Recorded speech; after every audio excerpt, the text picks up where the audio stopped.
آیت الله بهجت در ذیل این واقعه فرمودند همیشه از خدا بخواهیم که عاقبت ما را ختم به خیر کند.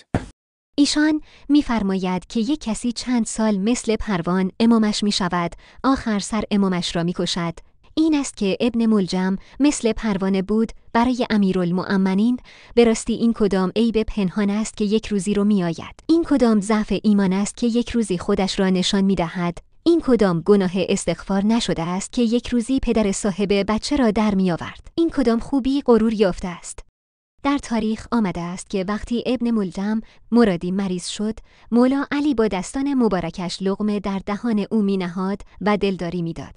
قاتل مولا علی از نزدیکترین رفیق‌های مولا بود و چند سال سابقه شرکت در جنگ‌های متفاوت را داشت، ولی اشکاری کرد که آخر امام خودش را به شهادت رساند.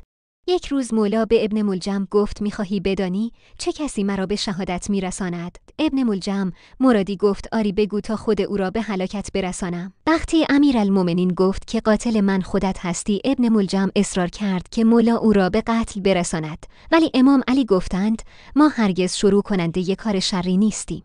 و سالها گذشت و ابن ملجم عاشق دختری شد و چون نزدیکان آن دختر در جنگ با مولا به هلاکت رسیده بودند، از مولا کینه داشت و به ابن ملجم گفت اگر می‌خواهی همسر تو شوم باید مولا را به قتل برسانی. و چون این ملجم عاشق شده بود، مولا را بیرحمانه به شهادت رساند.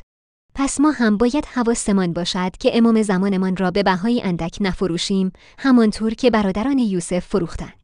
امیدوارم با تمام وجودمان بتوانیم زیر سایه امام زمانمان زندگی کنیم. شما دوستان عزیزم با حمایت از پیج حتما جهت بهتر دیده شدنمان به کانال بپیوندید و به دوستانتان معرفی کنید. در پناه خدا.